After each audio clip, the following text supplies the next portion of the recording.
Very good morning to all of you. और जो environmental impact assessment हम लोग पढ़ रहे हैं आज, उसमें जो पोर्शन को हम लोग कवर करेंगे वो है प्रोसेस। तो जो लोग ये वीडियो को देख रहे हैं, सबसे पहले जो प्रीवियस वीडियोस हैं EIA के, जिनका लिंक इसमें आई बटन डिस्क्रिप्शन में रहेगा, उसको ज़रूर से देख लेंगे, तभी यहाँ पर आप इस वीडियो को देखिएगा, नहीं तो समझ में नहीं आएगा। क्योंकि पढ़ने का नियम है कि you should have to go through systematic way में पढ़िए। तो उसको जो है आप पहले देख लीजिएगा, और देख लिए हैं तब यहाँ है, आपने नोट्स बना लिया है तो बहुत अच्छी बात है। आज हम प्रोसेस को इलेबोरेट करेंगे, और इस इलेबोरेशन में आप देखेंगे कि EIA प्रणाली जो है वो किस तरह काम करती है। लास्ट स्लाइड में बहुत सारी इन्फॉर्मेटिव चीज़ को लोड किया हूँ, बीच बीच में भी बहुत सारी इन्फॉर्मेटिव चीज़ें हैं, उनको ज़रूर देखिएगा। और मैं बहुत थैंक्स कहता हूँ उन बच्चों को जिन्होंने इसको सब्सक्राइब कर रहे हैं, व्यू कर रहे हैं और लाइक कर रहे हैं। Thank you very much guys, इससे मनोबल मेरा बढ़ता है।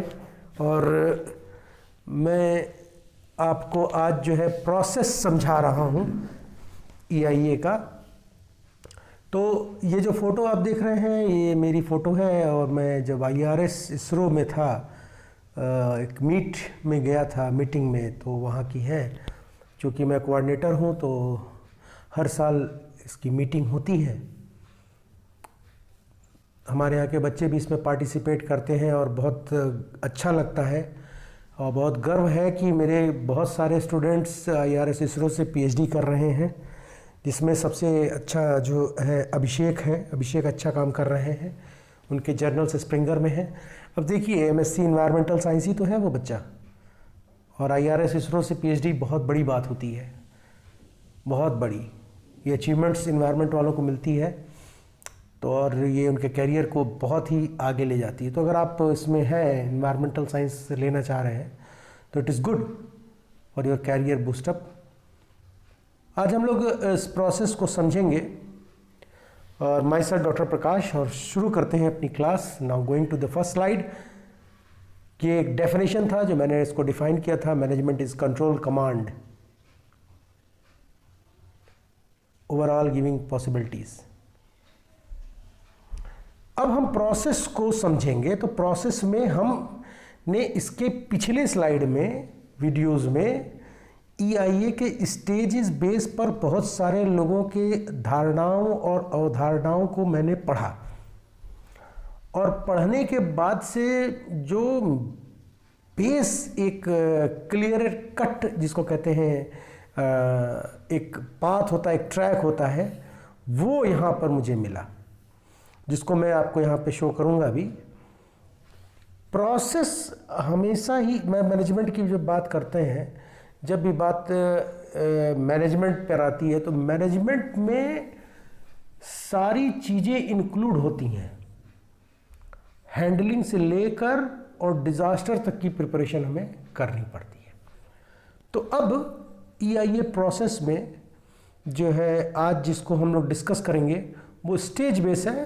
पार्टिसिपेंट बेस को मैंने डिस्कस कर लिया है ऑलरेडी, आपके रिमाइंडर के लिए मैंने यहाँ लगा रखा है, आप इसको देखिए। जैसे कभी भी इंडस्ट्री को लॉन्च करना है या कोई इंडस्ट्री खोलनी है, तो जो इंडस्ट्री को लॉन्च करता है, the person who present a project proposal is known as proponent. उसके बाद से उस प्रोपोनेंट के प्रोजेक्ट को उसकी टीम होती है EIA की, जो रिव्यू करती है, तो उनको रिव्यूअर्स कहा जाता है। फिर उसके बाद से कॉम्पिटेंट अथॉरिटीज़ होती हैं। ये कॉम्पिटेंट अथॉरिटीज़ कौन होती हैं, इसके ठीक पीछे वाले वीडियो में मैंने अपलोड किया है। ये कॉम्पिटेंट अथॉरिटी जो होती हैं वो रिव्यूअर्स होती हैं। रिव्यूअर्स के बाद जो रिव्यूअर के जो जैसे मान लीजिए कि रिव्यू हो चुका है, होने के बाद से एक पैनल के पास जाता है, तो उस पैनल को डिसीजन मेकर कहते हैं, और वही पैनल को कॉम्पिटेंट अथॉरिटी भी कहते हैं। ये क्वेश्चन आ सकता है।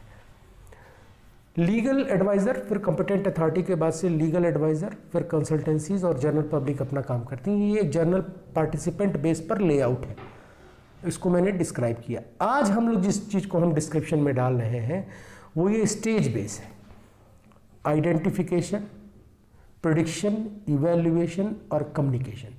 देखिए इन चारों को मैंने पहली वीडियो में भी डाला है, पहली वीडियो में भी मैंने इसको रखा है, परंतु समझने की बात यह है कि वह वीडियो में फंडामेंटल को मैंने आपके ब्रीफ किया है। अब हम लोग धीरे धीरे उसके अंदर जा रहे हैं, मतलब अब हम लोग EIA को और अच्छे से एक्सप्लोर करेंगे और अच्छे से समझेंगे। तो पहले वीडियो में मैंने फंडामेंटल समझाया, दूसरे वीडियो में कहाँ कहाँ लोग गलत कर रहे हैं, कहाँ से वो नोट्स बना रहे हैं तो गड़बड़ हो रही है या उनको समझ में नहीं आ रहा है, तो उसको मैंने क्लियर किया। और तीसरे वीडियो में क्या होना चाहिए आपके नोट्स में वो मैं इनपुट कर रहा हूँ। तो 4 प्रोसेस होता है, आइडेंटिफिकेशन, प्रेडिक्शन, इवैल्यूएशन और कम्युनिकेशन। किसी भी EIA को करने के लिए ये 4 महत्वपूर्ण पायदान है। इसी स्टेज पर EIA होता है। अब देखिए, देख रहे हैं आइडेंटिफिकेशन। What is identification? कई जगहों पर ये सब एक क्रम में लिख दिया गया, वो तरीका एकदम गलत है।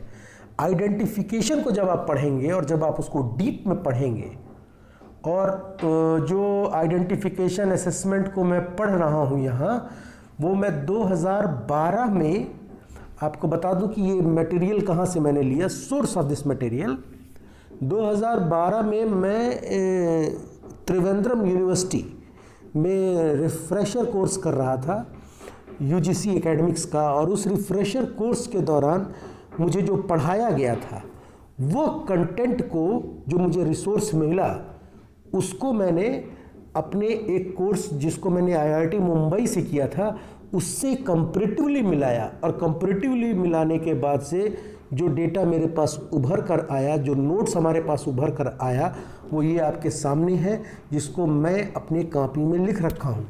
तो इसको हम ऐसे पढ़ते हैं। आइडेंटिफिकेशन में प्री स्टडी पीरियड, आइडेंटिफिकेशन में पहला स्टेप जो होता है वो प्री स्टडी पीरियड होता है। इस प्री स्टडी पीरियड में जो प्री स्टडी ये पीरियड चल रहा है, इसी में 4 पॉइंट होते हैं। साइट का सिलेक्शन, स्क्रीनिंग, स्कोपिंग और ऑब्जेक्टिव्स, और चौथा है बेसलाइन डेटा कलेक्शन, जिसको इसके प्रीवियस वीडियो में मैंने एक्सप्लेन किया है। दूसरा पॉइंट होता है प्रेडिक्शन। प्रेडिक्शन में हम इम्पैक्ट को प्रिडिक्ट करते हैं, और ये इम्पैक्ट का प्रेडिक्शन 2 तरीके से होता है। पहला होता है इन्वेस्टिगेशन करना मैग्नीट्यूड ऑफ चेंज को, कि क्या क्या बदलाव आएंगे। अभी आगे नोट्स है इसका, आप स्क्रीनशॉट ले लीजिए, आप समझिए पहले कि ये हो क्या रहा है यहाँ। तो ये जो है आपका प्रेडिक्शन में हम क्या कर रहे हैं, इन्वेस्टिगेशन कर रहे हैं मैग्नीट्यूड ऑफ चेंज का, और आइडेंटिफिकेशन में जो बेसलाइन डेटा हमने कलेक्ट किया है, इस बेसलाइन डेटा का इवैल्यूएशन या असेसमेंट करना, ये प्रेडिक्शन में किया जाता है। अब समझ में आया आप लोगों को, आ रहा होगा कि ये जो आइडेंटिफिकेशन है इसके अंतर्गत क्या क्या चीज़ें रखनी है, प्रेडिक्शन के अंतर्गत क्या क्या चीज़ें रखनी है। तो ये प्रोसीजर है। अब हम एक एक चीज़ को ब्रीफ करेंगे।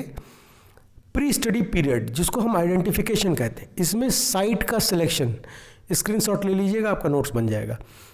साइट का सिलेक्शन, साइट को सेलेक्ट करने के लिए जहां वो प्रोजेक्ट रन करेगा, उस साइट को सेलेक्ट करने के लिए आपको वहां का बैकग्राउंड डेटा चाहिए होगा, along with longitude, latitude, detail.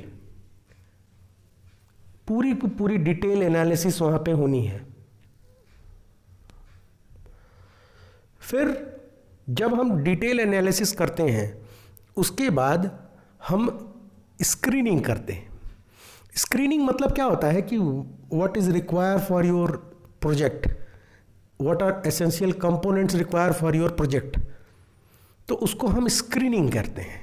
Her consultancy अपनी तरीके से साइट का सिलेक्शन और जो है स्क्रीनिंग और स्कोप ऑफ ऑब्जेक्टिव को तय करती है, परंतु जो बेस है, जो फंडामेंटल है, वो यहाँ पर एकदम आपके सामने है। तो अब यहाँ पर स्क्रीनिंग हो रही है। स्क्रीनिंग में हम इनिशियल असेसमेंट करते हैं और हम ये इन्वेस्टिगेट करते हैं कि क्या जो EIA हम कर रहे हैं उसकी रिक्वायरमेंट्स प्रोजेक्ट की क्या क्या फर्दर भविष्य में बन सकती हैं। फिर स्कोप और ऑब्जेक्टिव ऑफ EIA तय होता है, जो 6 पॉइंटर है। इसमें हम term of reference TOR analysis करते हैं। टॉर एनालिसिस के बारे में मैंने इसके पिछले वीडियो में बताया, इसीलिए मैं कहता हूँ कि आप पहला वीडियो दूसरा वीडियो देखकर यहाँ पहुँचेंगे। अगर आपने अपने कॉपी में नोट्स बनाए हैं तो उसको ओपन करिए और फिर इसको कंपैरेटिवली आप देखते चलिए। तो अब स्कोपिंग और ऑब्जेक्टिव्स को डिसाइड करने के लिए हमने टॉर एनालिसिस करना है। ये 6 पॉइंटर होते हैं। इसमें पहला पॉइंट है इन्वॉल्वमेंट ऑफ इंटरेस्टेड ग्रुप। जो भी ग्रुप इसमें इन्वॉल्व होगा वो उसका इन्वॉल्वमेंट, उसका पूरा डिटेल। फिर identification and selection of alternatives को हमेशा ध्यान में रखा जाता है, क्योंकि एक वैकल्पिक व्यवस्था होनी चाहिए। अगर हम वैकल्पिक व्यवस्था लेके नहीं चलेंगे तो वो प्लान फेल हो जाएगा, क्योंकि इन केस ऑफ इंडस्ट्री जो है मिलियंस ऑफ जो है रुपीस इन्वेस्ट होता है। तो ऐसे में इस इन्वेस्टमेंट को घाटे की तरफ ले जाना बहुत ही खतरनाक कदम होता है। फिर थर्ड पॉइंट है इसमें identification aspect to be studied and guidance on how these are to be measured. किस आधार पर मेजर करके हम इन्वायरमेंटल इम्पैक्ट स्टेटमेंट लिखेंगे। EIA मतलब इन्वायरमेंटल इम्पैक्ट असेसमेंट, EIS मतलब इन्वायरमेंटल इम्पैक्ट स्टेटमेंट, EMP मतलब इन्वायरमेंटल मैनेजमेंट प्लान, EC मतलब इन्वायरमेंटल क्लियरेंस और EA मतलब इन्वायरमेंटल ऑडिट। ओके, तो हम किस आधार पर, किस मूलभूत आधार पर इस डेटास को हम कंपाइल करेंगे EIS के लिए, उसका यहाँ पर गाइडलाइंस और एडवाइजरी होता है। फोर्थ पॉइंट है background information of proposed activity. जो एक्टिविटी हो रही है या जो होने वाली है उसका बैकग्राउंड डेटा क्या है, बैकग्राउंड इंफॉर्मेशन हमको क्या क्या मिल रही है, इन सारी चीज़ों का जो है इवैल्यूएशन करना। अब देखिए ऊपर भी लिखा हुआ है, साइट सिलेक्शन में भी लिखा है कि बैकग्राउंड का एनालिसिस, यहाँ पर भी लिखा है बैकग्राउंड का एनालिसिस। जो साइट सिलेक्शन में बैकग्राउंड का एनालिसिस है वो साइट के बारे में है, और यहाँ पर जो बैकग्राउंड का एनालिसिस हो रहा है वो प्रोजेक्ट के बारे में है। ये ध्यान रखिएगा, डिफरेंशिएशन है। फिर फिफ्थ पॉइंट है कि इन्वॉल्वमेंट ऑफ एजेंसीज। कौन कौन सी एजेंसीज इसमें इन्वॉल्व होंगी, क्या पोटेंशियल इम्पैक्ट पड़ेगा, क्या अल्टरनेटिव्स के मदद से हम पोटेंशियल इम्पैक्ट्स को ठीक कर सकते हैं, क्या हम कोलेटरल डैमेज को मिनिमाइज कर सकते हैं। ये सारी चीज़ों को हमें यहाँ पे इन्वेस्टिगेट करना होता है। सिक्स्थ पॉइंट है identification of important impact determination of how these are to be predicted and evaluated। हमें आइडेंटिफाई करना होगा कि किस मेथोडोलॉजी से हमें ये सारा प्रोसीजर प्रिडिक्ट और इवेल्युएट करना है। फिर इसके बाद नेक्स्ट आता है प्री स्टडी पीरियड में बेसलाइन डेटा का कलेक्शन। बेसलाइन डेटा का कलेक्शन मतलब इन्वायरमेंटल इन्वेंट्रीज। इन्वायरमेंटल इन्वेंट्रीज आपके दिमाग में आ गया होगा। A to Z detailed report of data, detailed data analysis A to Z को हम इन्वायरमेंटल इन्वेंट्रीज में रखते हैं। फिर आता है second point impact prediction. Impact prediction ये देख रहे हैं, ये जो प्रिडिक्शन है इसी में हम इम्पैक्ट प्रिडिक्शन करते हैं। ये आप इसमें देख रहे होंगे, ये हेडिंग पड़ी है इम्पैक्ट प्रिडिक्शन। तो इम्पैक्ट प्रिडिक्शन हेडिंग प्रिडिक्शन के अंतर्गत आती है। दो तरीके से किया जाता है। पहला है investigation of magnitude of change. कोई भी प्रोजेक्ट लगेगा तो ड्यूरिंग, बिफोर, आफ्टर, ये सारा जो चेंज होगा इसकी भविष्यवाणी, जो डेटा एनालिसिस होगा, बेसलाइन, सारे चीज़ों को इसमें social background, economical background, physical chemical property, पूरे का पूरा जितना भी चेंज की उम्मीद आप कर सकते हैं, soil texture, moisture, property of air, property of ground water, property of surface water, physical chemical biological, ये सारी कुछ चीज़ों को यहाँ पर इन्वेस्टिगेट करके डेटा को लिखा जाएगा और फिर असेसमेंट ऑफ अल्टरनेटिव फिर किया जाएगा to mitigate measure for preparation of EIS, environmental impact assessment कितना प्रभावशाली बने,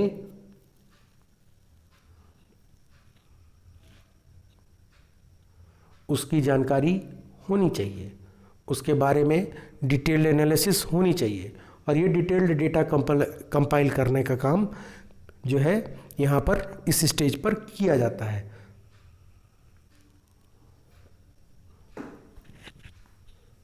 नेक्स्ट जो आपका है वो है इवैल्यूएशन। इवैल्यूएशन मतलब हमें मूल्यांकन करना है। जैसे किसी कॉलेज का मूल्यांकन NAAC के आधार पे होता है, जैसे किसी कॉलेज का मूल्यांकन NAAC के आधार पर, यूनिवर्सिटी का मूल्यांकन NAAC पे आधार पर होता है। पेपर का मूल्यांकन के लिए अलग अलग साइंटिफिकेशन इंडेक्स है, स्कोपस है, फिर अपना UGC वाले भी एक इंडेक्स बना रखे हैं। टीचर का मूल्यांकन उसके API के अकॉर्डिंग होता है, एकेडमिक परफॉर्मेंस इंडेक्स के।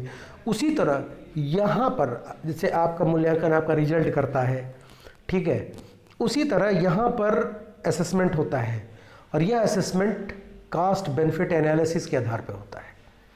CBA का अलग से भी एक वीडियो बनेगा, परेशान मत होइए, सारा चीज़ यहाँ पे मिलेगा आपको। इस चैनल पर मैं पूरा का पूरा सिलेबस ही अपलोड करने के प्रोग्राम में हूँ। सॉरी। दूसरा, इवेल्युएट करेंगे किस चीज़ को? जो बेसलाइन डेटा कलेक्ट हुआ है। प्री स्टडी में केवल कलेक्शन होगा, केवल डेटा का कलेक्शन होगा केवल, पर यहाँ पर उसका इवेल्युएशन असेस किया जाएगा, वेदर इट इज सिग्निफिकेंट और नॉट। इस चीज़ को यहाँ पर रखना है। और लास्ट है कम्युनिकेशन, जो कि पोस्ट स्टडी पीरियड इसके अंतर्गत आता है। इसमें पब्लिक हियरिंग और preparation of environmental impact statement होता है, ठीक है। अब assessment of CBA, cost benefit analysis का जब असेसमेंट हम करते हैं तो फंडामेंटल असेसमेंट तो CBA का उसी 3 प्रिंसिपल पे होता है कि project is cost effective, eco friendly और एफिशिएंट। ये 3 चीज़ होनी अनिवार्य है। उसके बाद से उनके जो एक्सपेंडिचर्स हैं उनका पूरा का पूरा लागत जो लग रही है, भाई कोई अगर पैसा लगाएगा तो उससे आउटपुट के लिए वो काम करेगा ही करेगा। कोई अगर इन्वेस्ट कर रहा है, मान लीजिए कि आप एक दुकान भी खोले, सिंपल सी, आपने उसमें 5 लाख रुपए लगाया, तो आप चाहते होंगे कि वो 5 लाख हमें वापस मिले और प्लस हमें मुनाफा मिले, ठीक है। तो ये क्योंकि वो पैसा आपने कहीं से उठाया है, कहीं से पूंजी लगाई है आपने, तो पूंजी जहाँ से मिलाई है वहाँ पर आप उसको रिम्बर्स करना चाहते हैं विद बेनिफिट। तो इसके लिए हमको उसकी जो एनालिसिस होगी वो कॉस्ट बेनिफिट एनालिसिस के अंतर्गत आती है। और इस कॉस्ट बेनिफिट एनालिसिस का जो मूलाधार है, जो बेस है, वो बेस यही है कि प्रोजेक्ट आपका कॉस्ट इफेक्टिव, इको फ्रेंडली और इफिशिएंट होगा, तो आपका CBA कॉस्ट बेनिफिट एनालिसिस हमेशा ही सिग्निफिकेंट होगा। फिर इसके बाद असेसमेंट ऑफ बेसलाइन डेटा की बात आती है। असेसमेंट ऑफ बेसलाइन डेटा जो है वो रिलेवेंट अथॉरिटीज़ और कंसल्टेड लोग करते हैं, जिसमें डेटा का इन्वायरमेंटल प्रोजेक्ट से रिलेशन और प्रोजेक्ट अल्टरनेटिव, और इसमें प्राइमरी और सेकेंडरी डेटा को लिया जाता है, जिसमें डेटा का एक्यूरेसी, वैलिडिटी, रिट्राइवल एनालिसिस और जो है प्रेजेंटेशन ऑफ रिजल्ट को देखा जाता है। बहुत बारीक से स्टैटिकल एनालिसिस होती है यहाँ पर, बहुत ही बारीक स्टैटिकल एनालिसिस। अगर यहाँ गड़बड़ हो गया तो सारा का सारा मेहनत जो है आपका वेस्ट हो जाना है। इसके बाद post study period. Post study period भी कम्युनिकेशन का ही पार्ट है। कम्युनिकेशन में आता है पोस्ट स्टडी पीरियड। देखिए, जो EIA के अदर प्रोसेसेस हैं उनको मैंने एक कैटेगरी में कर दिया, और ये कैटेगरी बहुत ही सिंपल है, इससे सिंपल कैटेगरी आपको कहीं नहीं मिलेगी। अब इसके बाद से आपका पोस्ट स्टडी पीरियड में पहला होता है पब्लिक हियरिंग। पब्लिक हियरिंग क्या है? चूंकि हम कम्युनिकेशन पढ़ रहे हैं तो पब्लिक हियरिंग मतलब कि पब्लिक से इंटरेक्शन, पब्लिक से इंटरेक्शन, पब्लिक से इंटरेक्शन, पब्लिक से रिलेशन। पब्लिक से रिलेशन आपका हर इंडस्ट्री में पीआरओ होते हैं, पब्लिक रिलेशन ऑफिसर, तो वो पब्लिक से इंक्वायरी लेते हैं और पब्लिक से इंक्वायरी लेने के बाद से उसका पॉजिटिव और निगेटिव फीडबैक देखा जाता है। फिर कम्युनिकेशन हाई लेवल अथॉरिटीज़ तक किया जाता है। इसके बाद से इन्वायरमेंटल स्टेटमेंट का निर्माण किया जाता है। देखिए, अगर आप जो है ऐसे इसको देखें, मैं आपको बताता हूँ, सॉरी,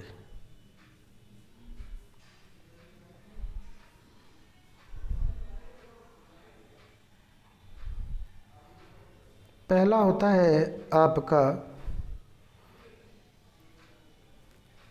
EIA, स्टेप वाइज अगर देखें। दूसरा है EIS स्टेटमेंट, और तीसरा है इन्वायरमेंटल ऑडिट। ये 3 पिलर्स जो है वो बहुत ही मेन है किसी भी इंडस्ट्री के लिए, और यही सिस्टमेटिक पैटर्न भी है। पहले EIA, फिर EIS और इन्वायरमेंटल ऑडिट होता है। फिर इसके बाद से हम EIS को देखेंगे कि EIS कैसे होता है। अब EIS रिपोर्ट जो बनता है उसमें सबसे पहला हेडिंग होता है इंट्रोडक्शन, फिर डिस्क्रिप्शन ऑफ ऑब्जेक्ट, प्रोजेक्ट का डिस्क्रिप्शन पूरा डिटेल, फिर डिस्क्रिप्शन ऑफ इन्वायरमेंट जो एग्जिस्ट कर रहा है वहाँ पर।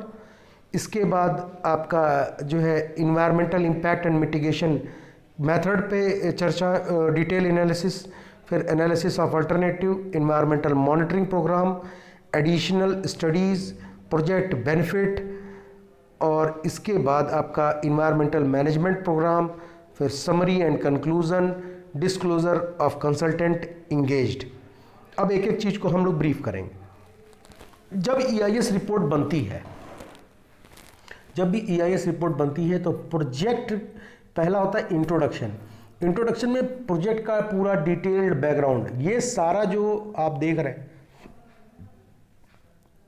ये सारा जो आप देख रहे हैं, आइडेंटिफिकेशन, प्रेडिक्शन, इवैल्यूएशन, कम्युनिकेशन, इन सारे में से जो भी आपने ये डिटेल एनालिसिस की है, अब इस एनालिसिस को इस आधार पर रखा जाता है।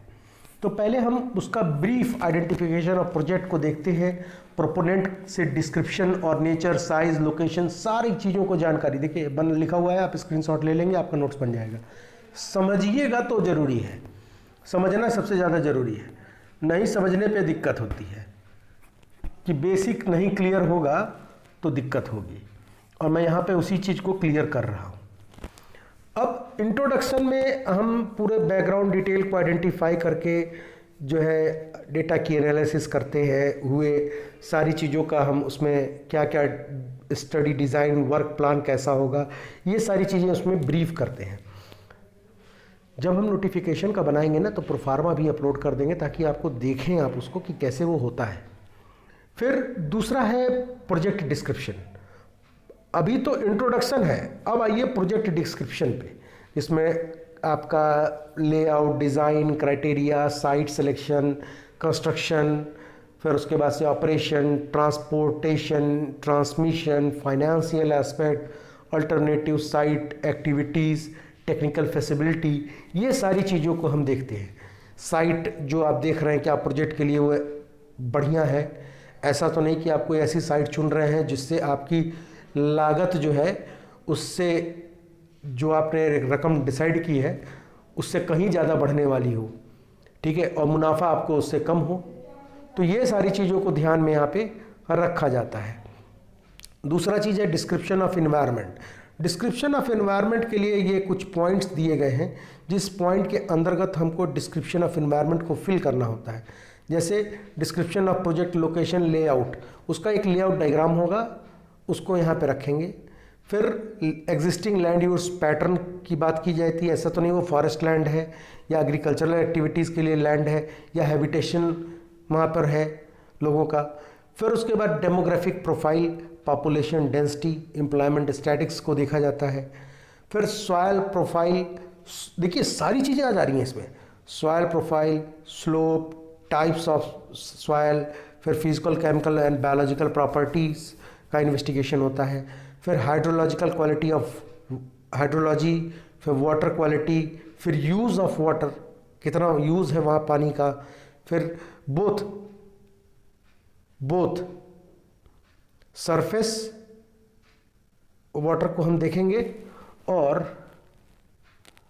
यहाँ पर ये जो आप डेंसिटी देख रहे हैं, I am extremely sorry, it is wrong, it is ground water, typing error है मेरे से, तो I am extremely sorry, hope आप समझ गए होंगे। बोथ, अगर हम वाटर क्वालिटी की बोथ की बात करें तो यार एक सरफेस वाटर होगा या तो ग्राउंड वाटर होगा, तो यहाँ पर ग्राउंड वाटर है। मैं इसको मास्टर स्लाइड में एडिट कर लूँगा। फिर इसके बाद से मेट्रोलॉजिकल इन्वेस्टिगेशन है। मेट्रोलॉजिकल इन्वेस्टिगेशन में हम एयर क्वालिटी इंडेक्स को भी देखते हैं कि वहाँ पर नॉक्स, सॉक्स, और उसके बाद बेंजीन, और भी जो पोल्यूटेंट हैं आपके कार्बन डाइऑक्साइड, ये सारे का जो पैरामेडिकल वैल्यूज़ हैं उनको इन्वेस्टिगेट करके वो डेटा को यहाँ लिखा जाता है, वो पूरा फॉर्मेट होता है, उस डेटा को यहाँ भरना पड़ता है।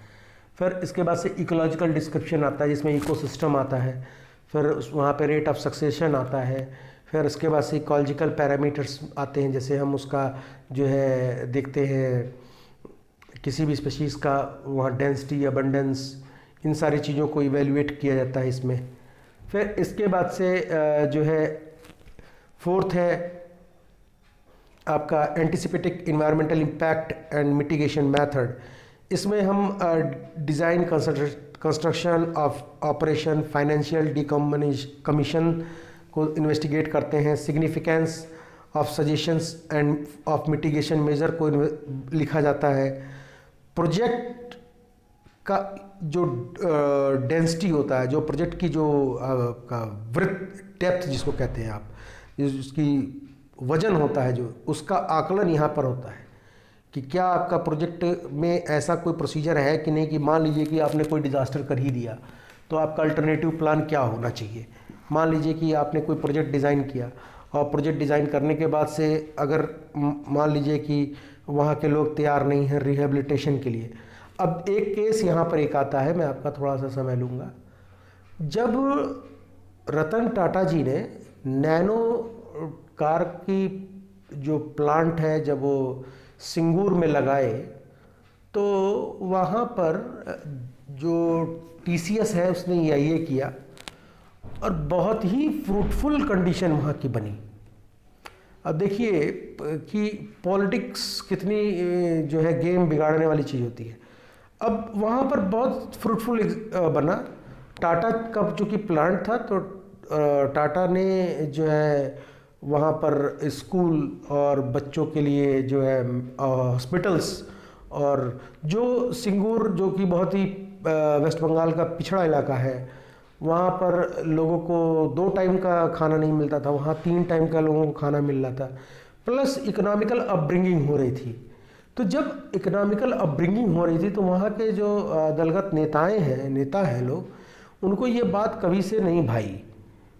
क्योंकि देखिए, अगर आप सही और गलत में निर्णय करना सीख जाएंगे, सही और गलत में निर्णय करना सीख जाएंगे, उसी पल आप खुद को वेल एजुकेटेड मान लीजिए। तो ये सारी कॉन्सिक्वेंसेस होती हैं जब पॉलिटिकल पार्टीज इन्वॉल्व होती हैं। हमको सही गलत में अंतर करना नहीं मालूम, हम जो है हमारी सोच को एक समझ लीजिए, अगर आपकी सोच गुलाम है तो आप अभी भी गुलाम हैं। तो यही हुआ, पॉलिटिकल इंटरवेन हुआ, उसके बाद से टाटा ने अपने प्लांट को वहाँ से हटा लिया। टाटा ने अपने प्लांट को हटा लिया, चूँकि गुजरात इंडिया का इंडस्ट्रियल हब है, इंडस्ट्रियल हब बन रहा है, वहाँ पर लैंड एरिया गुजरात में उनको मिल गया। जब उनको लैंड एरिया गुजरात में मिल गया तो टाटा ने सिंगूर से अपने नट बोल्ट तक उठवा लिए, और अब सिंगूर का पूरा का पूरा आप इकोनॉमिकल आप गूगल पे कर लीजिए, गूगल कर लिख के देख सकते हैं आप। फिर से वो पुनः मुस्का भवा, फिर से जहाँ से वो शुरू हुए थे वो वहीं खड़े हो गए आके। जो इकोनॉमिकल अपब्रिंगिंग थी इंडस्ट्रियलाइजेशन से हुई और हो रही थी, पर पॉलिटिकल इंटरवेंशन से ये सारी चीज़ें गड़बड़ हो गई। ये गलत किया गया, वहाँ के लोगों के साथ गलत किया गया। हर आदमी को हक है कि वो अपनी सोशल अपब्रिंगिंग करे, हर व्यक्ति को हक है। और आपने अपने निजी फायदे के लिए आप वहाँ के लोगों की एक तरह से कहें तो इकोनॉमिकल हत्या कर दी। ये हत्या ही हुई। वहाँ स्कूल खुल रहे थे, वहाँ के बच्चे स्कूल जा रहे थे, पढ़ रहे थे। आप कहीं भी टाटा का देखिए समूह कहीं भी हो तो आप देखेंगे कि वहाँ पर स्कूल, हॉस्पिटल्स, ये सारी फैसिलिटी चीज़ें बनने लगती हैं। अच्छी खासी पैकेज मिलता है उन लोगों को वहाँ पे जो काम करते हैं। तो ये सारी चीज़ें वहाँ से हट गई। एक छोटे से पॉलिटिकल इशू बनाया गया और हट गया। और बहुत सारे लोगों ने कहा कि टाटा ज़मीन एक्वायर कर रहे हैं। अरे भाई, टाटा ज़मीन आपसे फ्री में थोड़ी ना एक्वायर कर रहे थे, ना ही उसने आपके कनपट्टी पे बंदूक रखा। उसने तो सीधे कहा कि भाई हम इंडस्ट्री लगा रहे हैं, आपको ज़मीन दो। वहाँ के ज़मीन उसको मिली, सरकार ने उसको ज़मीन प्रोवाइड करी। और फिर वही सरकार को जब देख रही कि पब्लिक का ब्रिंगिंग हो रहा है तो सरकार उसके विरोध में खड़ी होगी। ये पॉलिटिकल्स जो इश्यूज़ हैं ना, ये इसको समझना और इसको सॉल्व करना भगवान ही भरोसे है। खैर, तो ये पॉलिटिकल वहाँ पे ड्रामा हुआ और जिससे चूँकि टाटा का अल्टरनेटिव प्रोग्राम और मिटिगेशन मेजर ये सब सिग्मा स्टैंडर्ड पे होता है, तो इसलिए वहाँ से उनको मूव करने में कोई प्रॉब्लम नहीं हुई। और ये तरीका बहुत ही सही था। इससे पहले कि इंडस्ट्री में कोई तरीके की एक्टिविटी या डिज़ास्टर टाइप का कोई क्रिएट हो जाता, वहाँ से हट गया, वो ठीक है, इट इज़ गुड। एक तरह से तो गुड ही हुआ। दूसरा आपका जो पॉइंट आता है कि जो इन्वायरमेंटल मॉनिटरिंग प्रोग्राम, अभी हम एनालिसिस अल्टरनेटिव्स को समझ रहे थे मिटिगेशन के साथ। अब मॉनिटरिंग के लिए हमको frequency, location, data analysis, emergency procedures देखना है। अब इमरजेंसी प्रोसीजर्स में एक चीज़ और आती है, देखिए मैं आपको यहाँ समझाता हूँ। एक केस हुआ भोपाल गैस डिज़ास्टर, आप सभी जानते होंगे। तो भोपाल गैस डिज़ास्टर जब हुआ, मिथाइल आइसोसाइनेट रिलीज़ हुई। एवरेडी बैटरी कंपनी के, वार्नर एंडरसन की कंपनी थी, वो फॉस्जीन केमिकल की मदद से पेस्टिसाइड बना रहे थे और जिसमें उनको एक मिथाइल आइसोसाइनेट की ज़रूरत पड़ती थी। मिथाइल आइसोसाइनेट जो होता है उसको हम लिक्विड डायनामाइट कहते हैं। मतलब कि अगर उसमें एक बूंद पानी आपने मिलाया तो वो डायनामाइट बन गया। अब ये मिथाइल आइसोसाइनेट जो है ये उस इंडस्ट्री में था और उस इंडस्ट्री की नैतिक जिम्मेदारी थी कि वहाँ के लोगों को इस चीज़ से अवेयर करे कि कभी डिज़ास्टर हो तो आप करें क्या। फर्स्ट एड में आपके पास क्या होना चाहिए, वहाँ के लोगों के पास नहीं था। वहाँ के लोगों को बताया ही नहीं गया और कुछ नहीं करना था, कुछ भी नहीं करना था। जैसे ही मिथाइल आइसोसाइनेट रिलीज हुई, सायरन बजा, तो जो आपके शरीर पर सबसे भारी कपड़ा है उसको पानी में डिप करके नाक पे लपेट लेना था, जान बच जाती। और वहाँ पर लोगों को इन्फॉर्मेशन ही नहीं थी। बहुत सारे लोग सोते समय मर गए, कितने जानवर मर गए, कितने लोगों, जो लोग मरे वो तो मरे, कितने बच्चे जो गर्भ में पल रहे थे, कितना दुखद था कि वहाँ तक इसका इम्पैक्ट देखने को मिला, वहाँ तक देखने को मिला। और ये काम मॉनिटरिंग प्रोग्राम के जो आपका इमरजेंसी प्रोसीजर है इस स्टेज में किए जाना था। पर चूंकि हमारे पास 1986 में इन्वायरमेंटल लॉ आया, जो इन्वायरमेंटल लॉ जो सबसे ताकतवर है आपका, वो इम्प्लीमेंट हुआ इन्वायरमेंटल प्रोटेक्शन एक्ट के रूप में। तो ये लॉ हमको डिज़ास्टर के बाद आया। जैसे पहले हमारे पास एक्ट थे डिज़ास्टर मैनेजमेंट पे, पर हमको जब कोविड आया तब हम जागे कि एक पेंडेमिक एक्ट भी बनना चाहिए, एक पेंडेमिक एक्ट बनना चाहिए, हर कंट्री में होना चाहिए। तो ऐसे ही सीखते हैं हम। पर ये इंडस्ट्री की नैतिक जिम्मेदारी थी। आज भी जो भी इंडस्ट्री अगल बगल है, जो भी इंडस्ट्री कॉलोनी, गलियों, कूचों, गांव, बस्तियों में बस रही है, वहाँ के लोगों को अवेयर नहीं करते हैं इंडस्ट्री वाले कि कभी अगर हमारे यहाँ से अमोनिया रिलीज हो तो क्या करना चाहिए। मिथाइल आइसोसाइनाइड आग के कारण जो है, जो लोग आग ताप रहे थे उस ठंडी की रात को तो बच गए क्योंकि गैस वहाँ बर्न हो गई, पर जो लोग आग नहीं ताप रहे थे वो बेचारे मर गए, मैक्सिमम डेथ हुई, मैक्सिमम डेथ हुई। तो ये क्या है? ये फेल्योर है, ये इंडस्ट्री का फेल्योर है। गैस लीक होना इंडस्ट्रियल फेल्योर है। और मैं फिर कहता हूँ, आप जिस भी इंडस्ट्री में डिज़ास्टर देख रहे हैं या सुन रहे हैं, आप अगर न्यूज़पेपर में पढ़ते हैं कि ये डिज़ास्टर इस इंडस्ट्री में हुआ, आप तुरंत जान जाइएगा कि वहाँ पे कागज़ पे EIA हुआ। 100 की सीधी एक बात, कागज़ पे EIA हुआ। और जब जब कागज़ पे EIA होगा, हम ऐसे ही कोलैटरल डैमेजेस को फेस करते रहेंगे।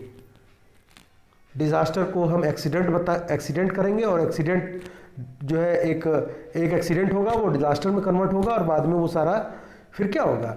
फिर रिहेबिलिटेशन में सरकार का लाखों करोड़ों रुपए चला जाता है। वह लाखों करोड़ों रुपए डिफेंस के लिए इस्तेमाल हो सकता है, वो हमारे देश के डिफेंस के लिए इस्तेमाल हो सकता है, हमारे देश के मेडिकल व्यवस्था के लिए इस्तेमाल हो सकता था, पर वो लाखों करोड़ रुपए हम अनुदान में देना पड़ता है सरकार को। अब भारत जैसे देश में जहाँ पे लिमिटेड टैक्स पेयर हैं, पैसे को अनुदान में देना बहुत ज़्यादा जो है प्रॉब्लमेटिक होता है, क्योंकि दो चीज़ें होती हैं, behind the bench and beyond the bench. जब आप बेंच के उस तरफ हो, दूसरी तरफ जिधर पब्लिक्स हैं, आपकी सोच अलग है क्योंकि आप हकीकत से रूबरू नहीं हो, और जब आप उस पोस्ट पर आते हो तब आप हकीकत से रूबरू होते हो। इसका एक छोटा सा एग्जांपल बताएं, बाजीराव सिंघम, थोड़ा सा समय लगेगा आपका। बाजीराव सिंघम सिनेमा में देखकर बनना अच्छा लगता है, पर जब आप उस पोस्ट पर जाओगे तो आप वो करने से 100 मरतबा सोचोगे। ऐसा प्रैक्टिकली नहीं किया जा सकता है, क्योंकि हर आदमी लॉ एंड ऑर्डर से बंधा हुआ है, और ये कानून का बंधा होना लोगों के लिए बहुत ज़रूरी है। कानून अगर सख्त ना हो, लाख कहने के बाद भी उस पे ऑडियो पे वीडियो पे हर जगह आ रहा है कि कोरोना भी गया नहीं है, मास्क लगाओ। नोबडी कैन केयर्स, उनको अपनी लाइफ की चिंता ही नहीं है। और कोरोना के जो नए स्ट्रेन्स आए हैं वो मोर डेंजरस हैं। और हमेशा जान लीजिए कि आप साइंस के स्टूडेंट हैं, अगर आप इसको देख रहे हैं तो कोई भी म्यूटेशन, कोई भी म्यूटेटेड स्ट्रेन अपने प्रीवियस स्ट्रेन से ज़्यादा ताकतवर होता है, ये आप जानते होंगे।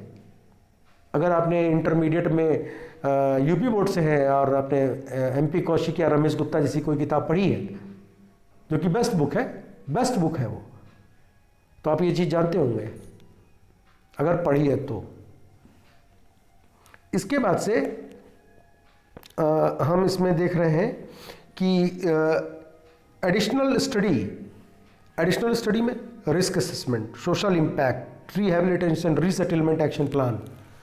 अब ये क्या चीज़ें हैं? यही है रिस्क का असेसमेंट, कोलेटरल डैमेज कितना हुआ with reference to human life, environment, species, plants, animals, सबको काउंट करता है, क्योंकि इन्वायरमेंटल प्रोटेक्शन एक्ट में डिफिनेशन ही इन्वायरमेंट का ये है, उसने कुछ छोड़ा ही नहीं है। ये सारी चीज़ों को अकाउंटेबिलिटी में लेना होगा। इसीलिए कहता हूँ sustainable globalisation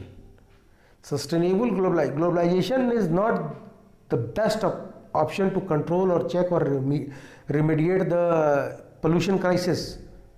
Sustainable globalization is the best one, is the best option for the mankind to sustain few more years on this planet. मैं इसलिए कह रहा हूँ क्योंकि जिस दर से हम अपने पर्यावरण को नुकसान पहुँचा रहे हैं और कागज़ों पे EIA जैसे फंडामेंटल चीज़ों को कर रहे हैं, वो एक दिन हम देखेंगे, और देख भी रहे हैं। ऐसा नहीं है कि नहीं देख रहे हैं। जो सड़कें 10 साल चलनी चाहिए वो आपकी एक बारिश में उड़ जा रही हैं। आप अपने अगल बगल देखिए, जो सड़कें 10 साल चलनी चाहिए वो एक बारिश में उसके बखिया उधड़ जा रहा है।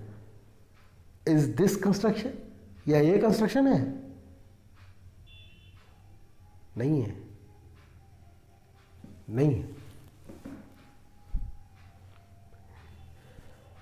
ये पैरामीटर नॉर्म्स में है जो आपका सोशल इम्पैक्ट है कि जैसे मान लीजिए आप रोड बना रहे हो तो रोड बनाने में आपको पानी का छिड़काव करना होता है ताकि डस्ट ना उड़े, ठीक है।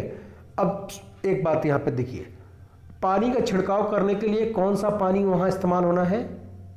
जो पानी ट्रीटमेंट प्लांट से निकला हो।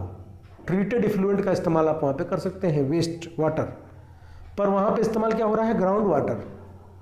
ग्राउंड वाटर सिंपल बोर करके टैंकर्स में भर के छींट रहे हैं। Is this a good practice? No, it is not good practice. It is not a good practice. It is not efficient, it is not eco-friendly.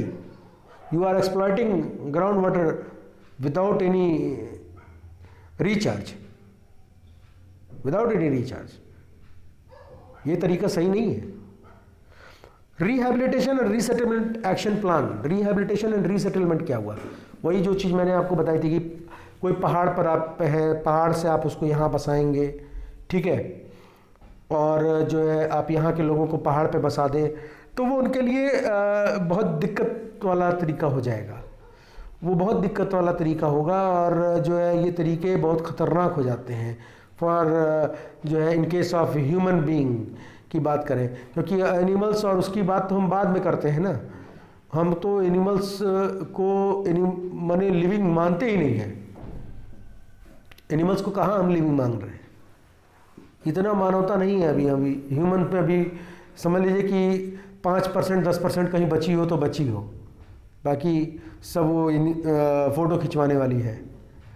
फिर प्रोजेक्ट बेनिफिट में यहाँ पर जब स्टेटमेंट लिखा जाएगा EIS रिपोर्ट, तो इसमें कॉस्ट बेनिफिट एनालिसिस का including physical, social, infrastructure, employment potential और उसके साथ लगने वाले बेनिफिट्स को लिखा जाएगा।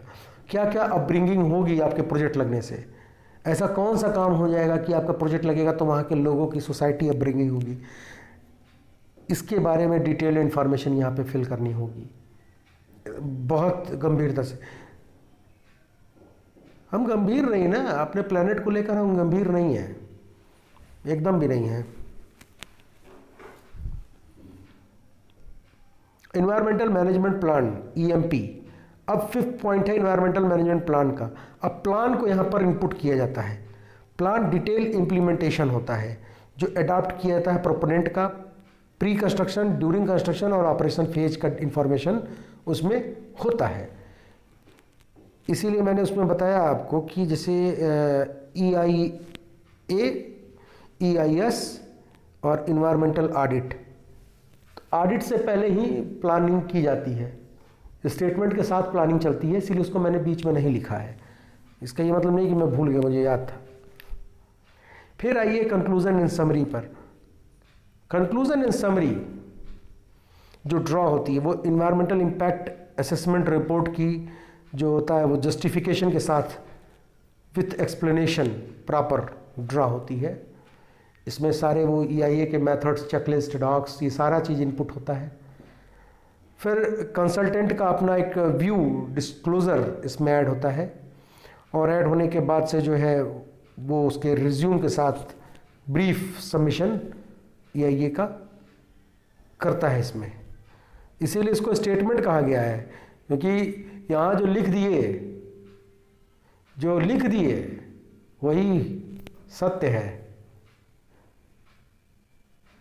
फिर इन्वायरमेंटल जो प्रिडिक्शन असेसमेंट ऑफ है, इन्वायरमेंटल जो प्रोसीजर है मेजरमेंट का, जैसे आप मान लीजिए कि आपसे पूछा गया, ये मैंने इसलिए लिखा है यहाँ पर कि मान लीजिए आपसे पूछा गया कि EIA ऑफ ईयर पे नोट्स लिखिए, आप EIA ऑफ ईयर पे नोट्स बनाइए। एग्ज़ाम में आ गया, इसको मैं ब्रीफ करूँगा, ये सब आगे ब्रीफ हो जाएगा, आप परेशान उसके लिए मत होइए, हम यहाँ बेसिक चीज़ बता रहे हैं। तो EIA के ऑफ ईयर को ब्रीफ करने के लिए आपको कौन कौन सी हेडिंग चाहिए, ये आपके सामने 6 पॉइंट है। कैटनर 1996 ने 6 पॉइंट के मॉडल को डिस्क्राइब किया, बताया, और वही 6 पॉइंट का मॉडल यहाँ पर आपके सामने है। क्या क्या मटेरियल इसमें होगा, identification, type of quality of air pollutant and its effect, ये मैं अलग से बनाकर भी आपको दिखाऊंगा। तो अब फिलहाल आप जानते रहिए कि क्या क्या पॉइंट्स इसमें आता है। वही पॉइंट जब हम वाटर की क्वालिटी का, एनवायरनमेंट का देखेंगे तो उसमें रहता है। Identification of surface water quality and quantity, description of existing surface water resource condition, फिर procurement of relevant surface quality and quantity, standard and regulation, impact assessment and identification of incorporation of mitigation measure. यही चीज़ इसमें भी है, air में भी है, और यही चीज़ आपका बायोलॉजिकल इन्वायरमेंट में भी देखने को मिलेगा। केवल शब्द ऐड हो रहे हैं, बायोलॉजिकल, इसमें हो गया वाटर, इसमें हो गया एयर, केवल शब्द जो है इसमें हम जोड़ते चले जाते हैं। इसके बाद कुछ इंफोटेनमेंट बातें आपके लिए, इंफॉर्मेशन जो मैंने बताया था कि लास्ट स्लाइड में आप रहेगी, उसमें यह है कि जो EIA करने वाली कंसल्टेंसी होती हैं उनके लिए जो नियम है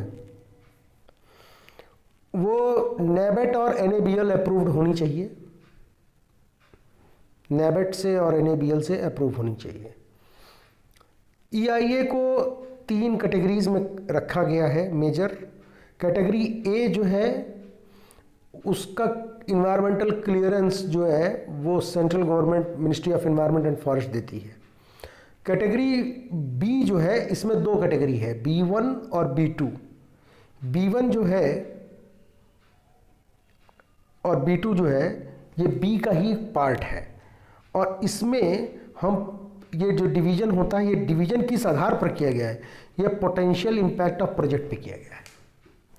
भाई कैटेगरी बी किस आधार पर बढ़ गई, कोई आधार होगा ना, तो पोटेंशियल इंपैक्ट ऑफ प्रोजेक्ट के आधार पर, इंपैक्ट किस पे, इन्वायरमेंट पे, उसके आधार पर किया गया। फिर इसके बाद से जो आपका कैटेगरी बी है, इसको स्टेट क्लियरेंस चाहिए होगा। उसके लिए स्टेट इन्वायरमेंटल असेसमेंट कमेटी होती है, जिसको हम सिया कहते हैं। एक डिस्ट्रिक्ट इन्वायरमेंटल कमेटी थी, जिसको हम डिया कहते हैं, DEAC। तो ये कमेटीज़ जो होती हैं, ये कमेटीज़ उस प्रोजेक्ट को वेरिफिकेशन देती हैं, क्लियरेंस देती हैं। प्रोजेक्ट सी जो होता है वो did not require any approval from central government और दीज कमिटीज़। प्रोजेक्ट सी जो होगा वो इसके लिए कोई कमेटी का रिक्वायरमेंट नहीं होगा।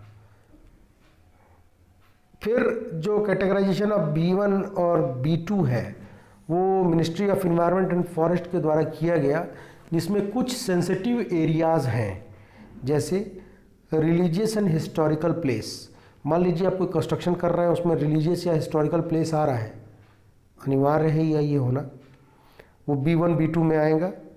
आर्कियोलॉजिकल मॉन्यूमेंट्स, सैनिक एरिया मतलब कोई खूबसूरत जगह है, हिल है, hill resort, beach resort, coastal area rich in mangroves, corals, या ब्रीडिंग ग्राउंड ऑफ किसी स्पेसिफिक जो है स्पीशीज़ का हो, चाहे वो थ्रेटेंड एंडेंजर्ड कैटेगरी में आता हो।